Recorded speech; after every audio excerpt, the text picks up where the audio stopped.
Good day, everybody. Welcome to today's video. Today's video, as you can see, you got my 2003 Jeep TJ in the background, and today we're going to remove the fender.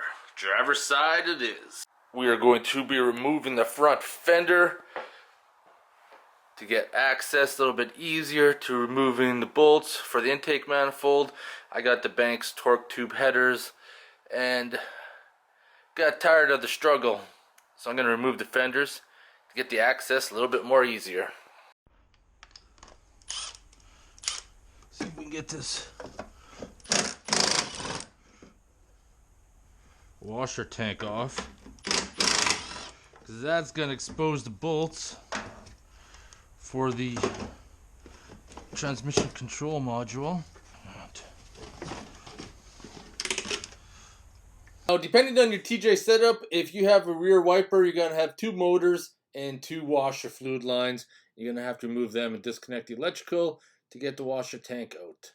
Be careful because it's going to spill. Everything else uses like a 10 mil, except the horn's going to use like 15.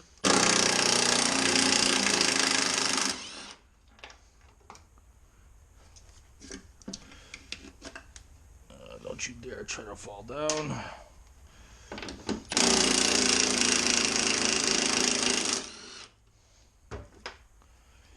Is there another bolt holding this in? Nope. Transmission control modules. Let's see how seized it is. Wasn't that seized. Don't know why the Milwaukee was struggling.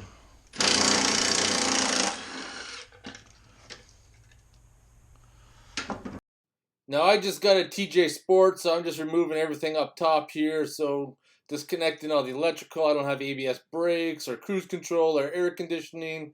So if you have all that stuff, obviously you're going to have more things up top here. And then there's 4 bolts holding this little tray on in the corner. And you need to remove that tray. It's all part of removing the fender.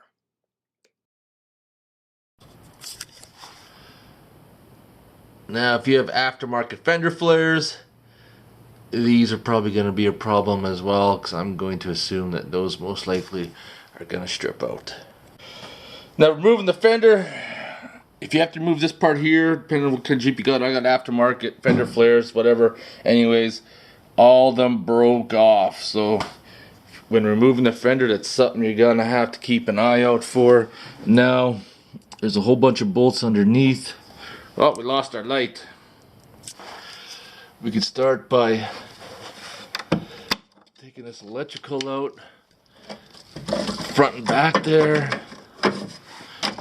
and then we can pull this back out of the way, because we're going to have to remove all these bolts.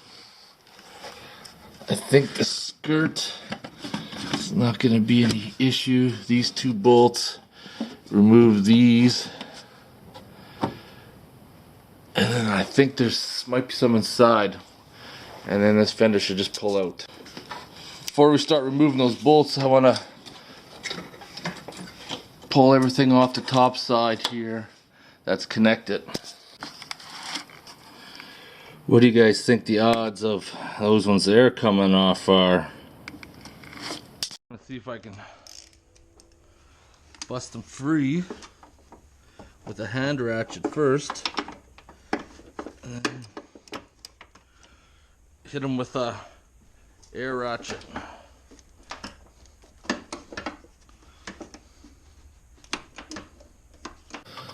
So getting the 2 lower bolts, this is where a fine tooth ratchet comes in handy. Could use an air ratchet too, but because of the situation, I want to make sure it's going to come out first.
So at this point, I believe the only thing holding the fender on is that top bolt right there. And once we do that, we should be able to pull this whole assembly out. So let's see what's going to happen.